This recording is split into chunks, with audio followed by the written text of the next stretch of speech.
ഒരായത്ത് കേട്ടപ്പോ നന്നായ ഒരുപാട് പേരുടെ ചരിത്രം അറിയുമല്ലോ. മഹാനായ സയ്യിദുനാ ഉമർ ഇബ്നുൽ ഖത്താബിന്റെ മകൻ ഉമറിന്റെ ചരിത്രം അറിയുമോ മോനെ? അറിയുമോ പെങ്ങള്? ഖത്താബിന്റെ മകൻ ഉമർ ആരാണെന്നറിയോ?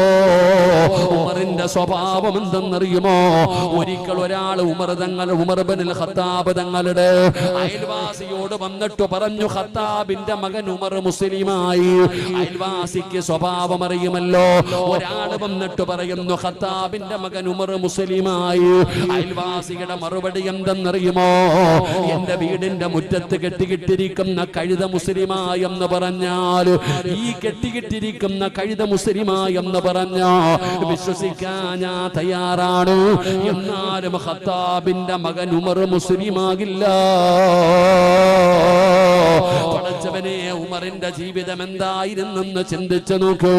പടച്ചവനെ,